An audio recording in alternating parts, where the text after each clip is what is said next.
आज हम लोग पढ़ेंगे एक कविता जिसका शीर्षक है प्रार्थना। आप लोग हमारे पीछे पीछे से इसको दोहराइएगा।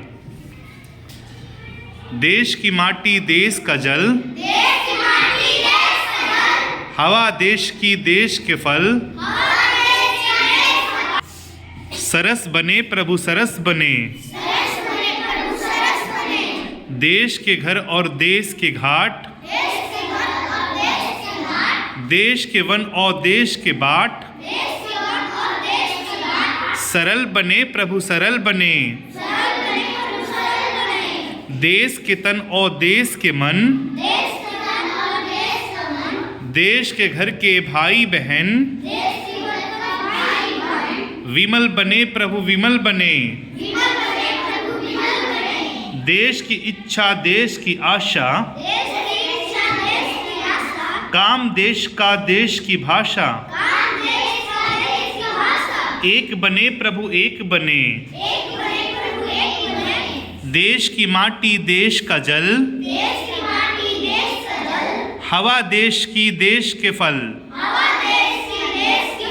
सरल बने प्रभु सरस बने। एक बार पुनः से हम इसको दोबारा पढ़ते हैं और आप लोग लयबद्ध रूप से बोलिएगा। देश की माटी देश का जल, हवा देश की देश के फल, सरस बने प्रभु सरस बने, देश के घर और देश के घाट, देश के वन और देश का बाट,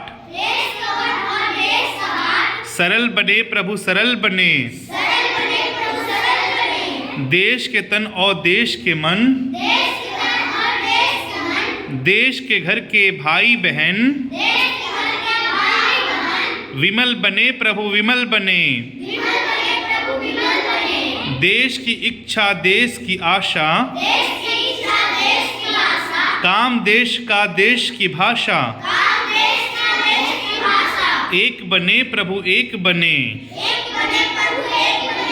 देश की माटी देश का जल,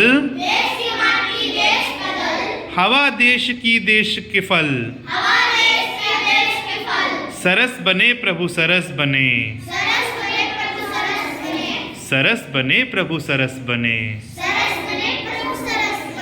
वेरी गुड।